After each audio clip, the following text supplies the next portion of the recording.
coordinator for the European Commission, and Madam Marike van Doning from Strada International. Before we hear their statements, I will pass the word to the European Commission, who will present their proposal. We in the Danish presidency find this proposal very promising, and despite our many differing interests, we believe that a good solution will be reached by Sunday. Now, please welcome Mr. Fabien. Thank you. Thank you. Thank you for the invitation here to this meeting here, and we're delighted to be here in order to discuss how we can reach a common European migration policy. The Commission proposes that the EU upholds its historic role as a promoter of freedom, democracy, and the rule of law by pursuing a more migrant-centered approach without underestimating partner countries' responsibility for managing adequate immigration policies. We believe that this is of utmost importance, especially in the light of the Arab Spring. We further stress the importance of reinforcing the European ideals of burden, sharing, and solidarity by proposing a more efficient and a fair management of irregular immigration flows into the EU in order to share the burden with our southern member states. The Commission is also convinced that the present here holds a great opportunity for the EU to reinforce its reputation as a beacon for freedom, democracy, and the rule of law, and by making sure that successful as asylum seekers are greeted in a humane and fair way. The Commission therefore proposes the introduction of a resettlement system between the member states. This includes, as you have read in our proposal, establishing an EU committee consisting of member states' experts who will represent their countries in the allocation of the successful asylum seekers to the member states.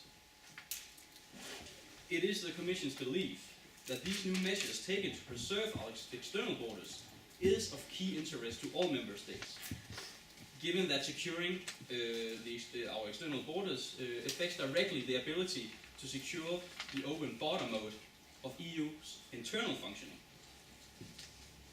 Strengthening the global approach to migration, which we refer to as GAM, can be defined as the external dimension of the EU's migration policy. It is based on genuine partnership with third countries.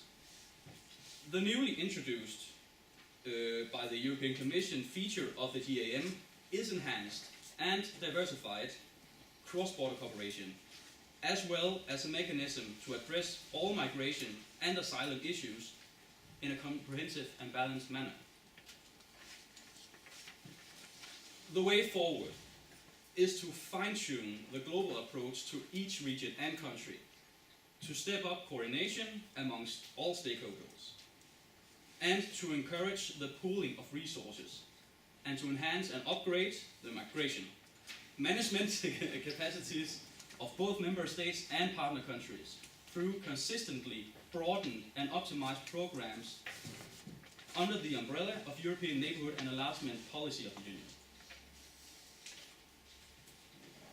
Taking in mind our core values of democracy and respect for human rights, the Commission once again stresses the need for a migrant-centered approach to migration.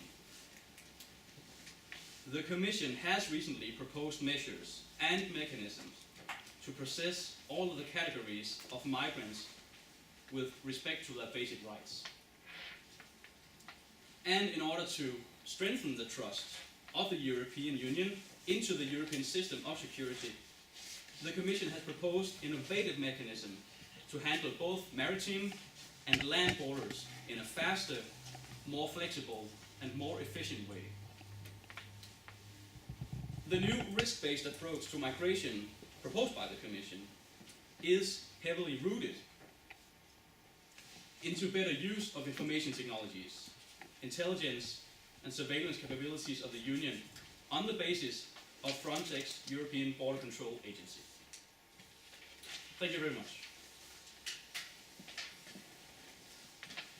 We now present the word to Mr. Demetrios. Thank you.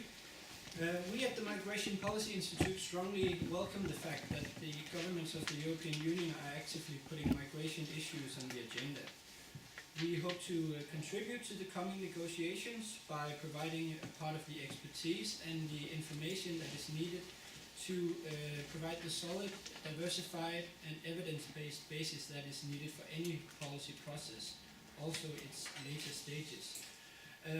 We have been called upon by previous council presidencies for this task, and we are grateful to the Danish presidency and Prime Minister Helle Thorning-Schmidt for being invited to do so again. We would also like to welcome the strong presence of civil society at these negotiations and extend our sincere thanks to the European Commission and the Danish presidency for signaling a broad foundation in civil society is needed when addressing the issue of migration. Since this is a challenge that impacts not only governments but all corners of European society, we believe that the input of a diverse range of actors is vital when focusing on the challenges and also the opportunities that migration offers. We at MPI have no doubt that European governments and societies can and should engage in a fruitful partnership concerning the challenges of migration.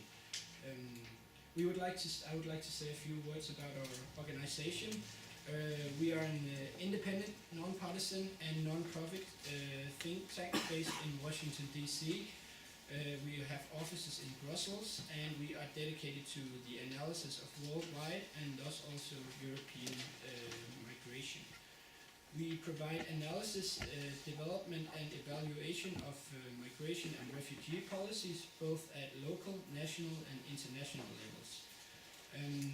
We aim to meet the rising demand for pragmatic and thoughtful responses to the challenges and opportunities that large-scale migration presents to an increasingly integrated world.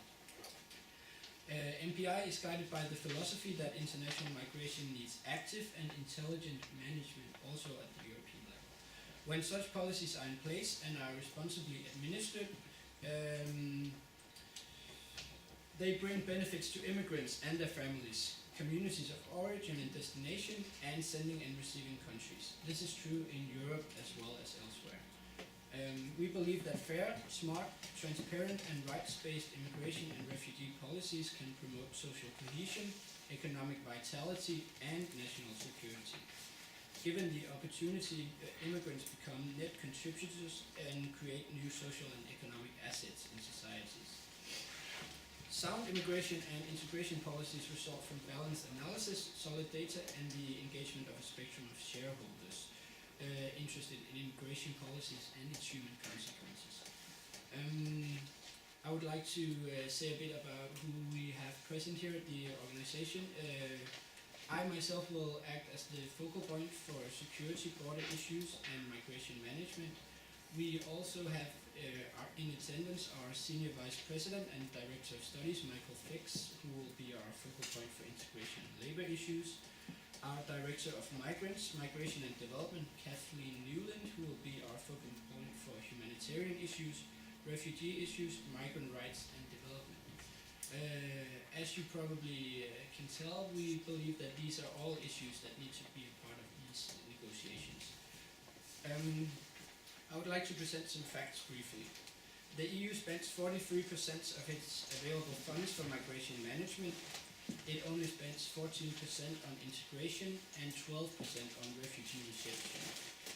The economic crisis has dramatically reduced the demand for less skilled labor in the European Union, but inflow of irregular immigrants is still very substantial, although it has reduced in recent years. We now have at present a European space of 27 different approaches to migration policy, which allows for limited harmonization. The challenge is also that public opinion is very diverse and complex. There are a range of forces that fuel anxiety about immigration. Governments should combat these perceptions and restore public confidence by presenting a clear, comprehensible European action plan for reforms that benefit society as a whole.